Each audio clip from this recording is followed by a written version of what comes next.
नमस्कार, सदनामा रोजाना बुलेटिन में आप सभी का स्वागत है। मैं रूपा रजक आ गई हूँ लेकर 17 फरवरी 2026 का संपादकीय, जिसका शीर्षक है सावधान, गिलोटिन की चपेट में है देश, जिसे कलमबद्ध किया है हमारे सह संपादक राकेश अचल जी ने। आज का हमारे विषय गिलोटिन को लेकर है। गिलोटिन से मुझे कभी भगवान कृष्ण के सुदर्शन चक्र की अनुभूति होती है। जानते हैं इस संबंध में आगे क्या कहते हैं हमारे संपादक महोदय। गिलोटिन संसदीय उपकरण भी है और फांसीवादी उपकरण भी। मेरे लिए ये लगभग नया सा शब्द है। आभार मानता हूँ कि भारत के संसदीय कार्य मंत्री किरण रिजिजू का, जो उन्होंने मुझे इस शब्द से वाकिफ करा दिया। गिलोटिन को लेकर विपक्षी सांसद सतर्क हो या ना हो, लेकिन मैं सतर्क हो गया हूँ। गिलोटिन से मुझे कभी भगवान श्री कृष्ण के सुदर्शन चक्र की अनुभूति होती है, तो कभी भगवान परशुराम के फरसे की। गिलोटिन को आप कुठार, गड़ाशा या दराती भी कह सकते हैं। गिलोटिन और उसके सभी पर्यायवाची उपकरणों का एक ही काम है, और वो है गर्दस्त तराशना, सिर कलम करना। गिलोटिन का इस्तेमाल कर सरकार बहस से बच जाती है। परोक्ष रूप से सरकार गिलोटिन के जरिए विपक्ष की जीवा काटती है। सरकार शुरू से बहसों में बचती है, सदन के भीतर भी और सदन के बाहर भी। अब सुना है कि पूर्व सेनाध्यक्ष मनोज मुकुंद नरवणे की आत्मकथा फोर स्टोर डेस्टिनी विवाद के बाद अब लेखन कार्य करने वाले सेवानिवृत्त अधिकारियों के खिलाफ भी गिलोटिन का इस्तेमाल करना चाहती हैं। जब चाहती तो इस्तेमाल भी कर सकती हैं।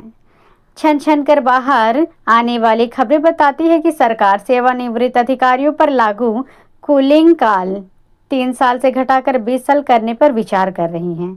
मतलब अगर कोई अधिकारी सेवानिवृत्त होने के बाद कुछ लिखना भी चाहे तो लिख नहीं सकता। जब लिखने की आज़ादी मिलेगी तब तक उम्र 80 की हो जाएगी। 20 साल में सरकारें भी चार बदल जाएगी, सरकारों की भी चाल। सरकार गिलोटिन प्रेमी है। गला और जनता की जेबी तराशने में सरकार को मजा आता है, यानी कर्तव्ययुत करना सरकार का सरकारी चरित्र है। मतलब गिलोटिन का बार बार इस्तेमाल करने वाली सरकार को आप अहिंसक या गांधीवादी सरकार नहीं कह सकते।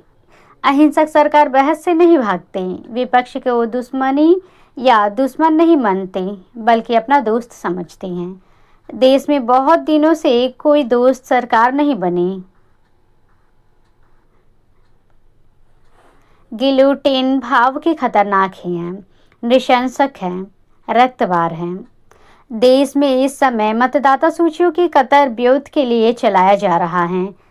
SIR भी एक तरह की गिलोटिन मानसिकता है, अर्थात गिलोटिन ग्रस्त सिस्टम हो या सरकार जोड़ती कुछ नई सिवाय काटने के लिए। गिलोटिनियत कुत्ते को भी कटखाना बना देती है। हमारे एक मित्र कहते हैं कि मैं पोंगा पंडित हूँ। वे मुझे घूसखोर पंडित कहने में झिझकते हैं। उनका कहना है कि गिलोटिन फरसा, गड़ाशा या तलवार नहीं है, ये तो एक छाता है, ढाल भी है। इसका इस्तेमाल सरकार विपक्ष के हमलों से बचने के लिए करती है। भाजपा ही नहीं, कांग्रेस ने भी एक आध बार गिलोटिन का इस्तेमाल किया। बहरहाल देश में इस समय गिलोटिन का काल युग चल रहा है, इसलिए सदैव सतर्क रहने की ज़रूरत है। गिलोटिन से बचाव की कोई दवा नहीं, किसी तंत्र मंत्र से भी आप गिलोटिन को बेअसर नहीं कर सकते। लोकतंत्र को गिलोटिन मुक्त होना चाहिए। तो ये था दोस्तों हमारा आज का संपादकीय। कल फिर लौटेंगे एक नए विषय, एक नए संपादकीय के साथ। तब तक के लिए नमस्कार।